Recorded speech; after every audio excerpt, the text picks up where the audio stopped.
Look at who it is here. I think it might be the former captain. It's Mike Goolsby. What's going on? John, can you hear me? I got you.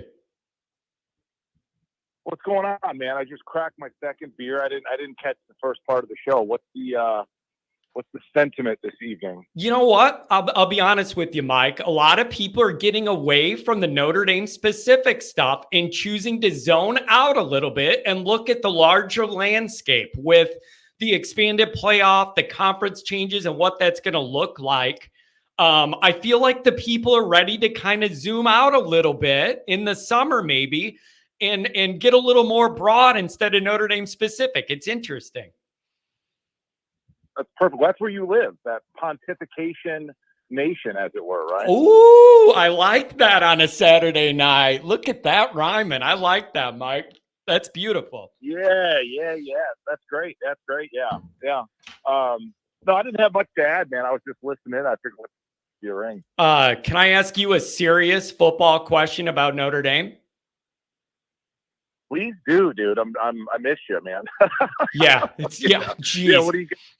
You're stuck with me more than most people now, man. This is a serious question. Who's hotter, the kangaroo kicker or your old boy Sammy Hartman? That's a great question, and you asked the right guy. Listen, there's a lot of things to consider, John. And if we're going to take this seriously, there's a lot of things to consider. I think bone structure. I think hair. You got to go with Sam. You know, if we're talking just bone structure and hair, I'm going Sam. But if we're talking overall physicality, I mean 6'6" and an accent, an Aussie accent, 6'6", and the guy's fit. Yeah. I mean, it's tough to beat. You know, I'm not going to call it a draw. Plus, you got a quarterback versus punter. So, I mean, I still think, all things considered, I think you go with Sam. But maybe, total package. I mean, Sam's 1A. I mean, that punter's a very close 1B. Yeah. And again, I texted you my theory on it. You could like the quarterback all you want. He's good looking. The quarterback catches heat when things don't go good. It's hard to have a lot against the punter. So I think he's going to curry favor all across the year. I think everybody's going to love him. And you know what else, Mike? I'm serious about this. This part I'm dead serious about. Did you read the backstory of how they found him through the network of the special teams and the extension of the Notre Dame punters? Somebody was connected with him working at a camp somewhere, and they said, you should check him out. I think it's pretty cool how that all came together across countries, to be honest. Well, a couple thoughts. Yeah, back to, serious chat. A couple thoughts. I mean, we're sending Biaggi halfway around the world to recruit. Yeah. I mean, when you think about that, I mean, when you talk about, and you love to talk about that, like the work ethic, and that's why Freeman's here, is that work ethic piece, that relentless recruiter. You sprinkle in the charisma and everything else on top of that. Yeah, we're flying halfway around the world to find punters. So that's just indicative of that work ethic. And then beyond that, and that was my response to your text, Bud, was like, and I think it's a good thing, just to say that up front. I think that Freeman really does understand how hype, how media, public relations, all that stuff works. So, like, we've got a 6'6", stud punter from Australia, and it just gives Notre Dame fans and it gives college football fans one more thing to think about that brings you back to Notre Dame.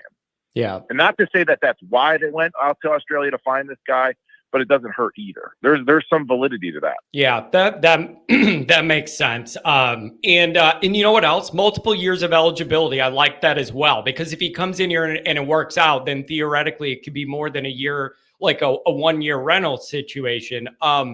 Mike, here's another question. Good question here about your old position group. Couple things. Would you start KVA? And is Snead a bust, or do you find a useful, repetitive role for him in this defense this year? Those are good questions, right up your alley. Oh, that stings. No, Snead isn't a bust. So we'll start with Snead. So that kid didn't probably play high level, and I'm not going to say probably, he didn't play high level ball in South Carolina, right? Coming out of high school. Whereas like a KVA, John, did. So you're talking about their baseline, their foundation as high school athletes. Like KVA is way ahead of the game just in terms of like the acumen, the know-how, et cetera, et cetera. So, and then Snead, he played off the top of my head, like he played outside linebacker 1 year, call it sophomore year, he played outside linebacker. I think junior year, he played defensive end. And then like his senior year, imagine you have your front four down defensive linemen, then you have your like two stand-up inside linebackers. He played like 8 yards off the ball, almost like as a short safety, just in the middle of the field where it was just see ball, John, get ball. Yeah. Right. He's 8 yards off the ball. He doesn't have to deal with blockers at the second level. He doesn't have to read anything out. It's just fly to the ball. Right. So you scooch him up 4.5 yards, 4 yards closer to the ball, and things happen a lot quicker. And, you have to be more disciplined. So no. He's not a bust. I mean, he still has like 3 years of eligibility left. Some of these kids come in with a 5-star rating, brother, and people want, they want a KVA, right? They want an instant impact kid, a kid that can produce right now. And Snead he's going to take a little time. We've talked about it on Patreon. Like that kid loves to run to the ball. So like if it's play away, almost similar to a Marist, if it's play away and he can just track that ball down inside out all day long. But if it's ran at him, he has to dissect. It's going to take him a little bit. It just is. But as a gadget guy right now, as a rush guy, he can cover, man on man athletically. I still think he's the only really kid on the roster that's physically suited to play the rover position. So the book has yet to be written on Jalen Snead. I think he's just now kind of to come into his own. I really, really, really believe that. And for a guy like Al Golden, he's just a Swiss Army knife. And he's just one of those kids, John, too, that like, however the NFL shakes out for that kid, his best football is ahead of him. Like Micah Parsons was, I think, the 11th pick overall at Penn State inside linebacker. Now he's a Hall of Fame rush guy. You understand? Yeah. In Dallas. And then should KVA start? Probably. When I saw his film and when he committed, I said that on the YouTube show. I was like, man, I think we found our next starting Mike linebacker. And I like Drake Bowen. I really, really do. If you took away Drake Bowen's kind of intangibles, John, like the leadership stuff, the toughness stuff, right? There's a lot of kids that can do what Drake Bowen can do. There's not a lot of kids that can do what KVA can do. Yeah. Do you think that's a thing where they ease him in a little bit, and then after that he's too good to take off, and then he's there, like establishes himself? I could see them doing that too. But then when he's out there, he's making so many plays that he just ends up, he's just too athletic to remove. I could see that being a scenario too. Dude, go back to the spring game. He's playing cover 2. He's got the middle vertical. He's running the seam in cover 2. Like almost picked up a pass. I was like, the kid should be in high school right now, and almost picked up a pass in a college spring game.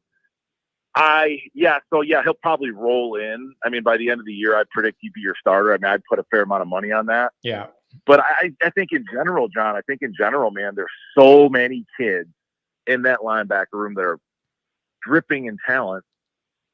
You're going to see it. You're going to see a rotation. I mean, you're going to see 3, 4, 5, 6 guys play. I don't see how you get around that. Because again, half of the landscape of college football for these coaches, dude, is keeping these kids happy so they don't, bounce out of there. So yeah. I fully anticipate you're going to see somewhat of a rotation. I do. Yeah, it's going to be really, really interesting to see, because they get just all of a sudden there's like 7 or 8 legitimately intriguing guys back there, and you got to try and find a role and make it all fit and make it all work and figure out who does what. What else is on your mind this weekend, Mike? You know what I think? Yeah. You know what I think it's going to be is like, I don't have any insight on this, but I just think that like Al Golden's scheme can be so multiple. Like, he can pull any kind of rabbit out of that hat. So let's just say if he's got 2.5 schemes going into a given game, I'm going to use these 2 guys for this scenario, for this down and distance, scenario. And then I've got these other 2 guys for this scenario. And then maybe I can rotate, 1.5 guys in both. Does that make sense? So if it's 3rd and long, I'm going with these two. If it's 1st and 10 mixed down versus 21 personnel, I'm going to plug these two in. That makes sense. What about this? Does that make sense? Versus like the last couple of years. Sorry, John. The last couple of years, you had JD and Merritt who could kind of do everything. Where it's like, well, I don't want to put all these. I don't want to put the entire defense on these young kids. So hey, Osbury, and this is just off the top of my head, Osbury and Bowen, you guys get really good at this thing, and then Snead and KVA, I want you to get good at this thing, and then we can kind of meld the two together. Yeah, that does make sense. What about this as an idea? Adam Dowling from the tailgate, you had a chance to meet him. Mike, is it possible to push Kaiser out and Bowen moves and plays Will? I mean, anything's possible, Adam. Anything's possible.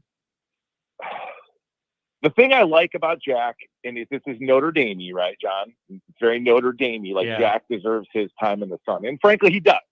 He does. Like, he deserves his time in the sun. The guy's so old, he's losing his hair, John. You can appreciate that. Me too.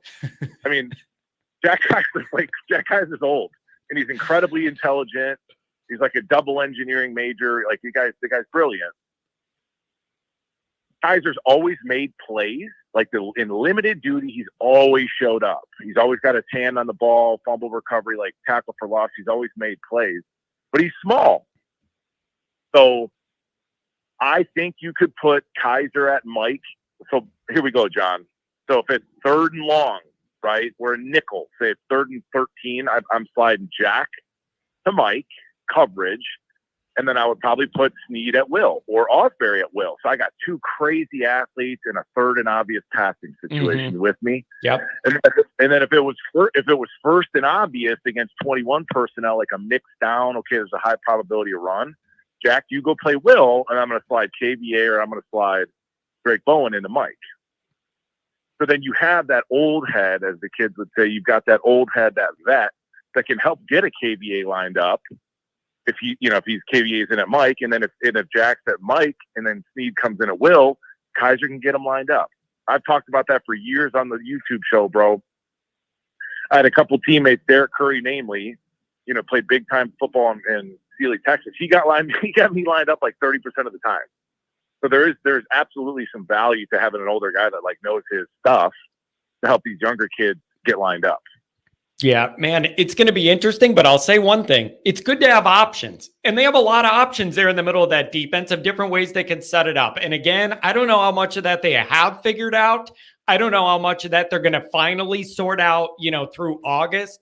But I think that defense is going to feel pretty confident with where they're at throughout August. And the offense is going to have some catching up to do. They're going to have a lot of work, Mike. It's going to be a busy first 3 weeks of August on that calendar. Yeah, this is what I'll leave you with, John. In terms of that defensive group as a whole, linebacker specific, expect splash plays, tackle for loss, interceptions. Like, when's the last time you saw a Notre Dame linebacker pick a pass off? Me personally, it was Wisconsin, like a couple of years ago. Yeah. Like, when's the last time you saw it, make a play as a linebacker? So you could expect splash plays, big plays, but then also you can expect big busts. Right. So like we give up a, 20-yard touchdown run or something like that because a young kid jumped out of his gap. Like so you're going to lose a little bit of discipline, but you're going to get more potential for playmaking. That makes sense. And then the only other thought I think, I think about this way too much. But when you have better athletes, which is where we're getting closer and closer to, right? We talk about this all the time on Patreon. Longer kids, long striders, burst, all this stuff, fluidity, hips. You can dumb down the defense, dude. Because like I got better athletes. I can run simple shit and just go get the ball. Yeah, that makes sense? It makes total sense. Yeah, and that athleticism could cover a lot of that space and make up ground. I don't have to quote. Yeah, man. I don't have to quote unquote like scheme. I don't have to scheme anybody open. They can get open on their own, but on the defensive side of the ball, right? Yeah, that makes sense. Yep, that makes sense. I got two more for you, and they could be really, really quick. One is Dr. John wants to know, what dorm were you in at Notre Dame? Oh, I was just talking. I was out there training some young men this morning. $85,000 a year, John, to go to Notre Dame. I was in St. Ed's Hall, no air conditioning. There you go, man. St. Edward's Hall, though. The sweat box, baby. I think the second. Oh boy, dude! No cable TV. Man. No air conditioning, no NIL. Falling out of control. Yeah, no NIL. And then somebody also wants to know: were you good at any other sports, or was it primarily football for you your old time? I didn't start playing football until I got to high school, and famously, John, you understand the how prolific Joliet Catholic was. So I was a 13-year-old freshman at Joliet Catholic. They brought me up to the 14-year-old, right? So freshman year, 17 years old at Notre Dame. But I grew up playing soccer, man. Soccer and basketball. Baseball was too boring for me, the way I'm kind of wired. Yeah. So it was just soccer and basketball. And then I got to high school and I ran track. Anybody that's got young athletes out there, please encourage them to run track. So, in high school it was track, basketball, and football. And my dad actually thought I was probably going to maybe play basketball and basketball in college. And then, at some point this football took over. Yeah. That's somebody said they would call you the goalie Goolsby. I like that.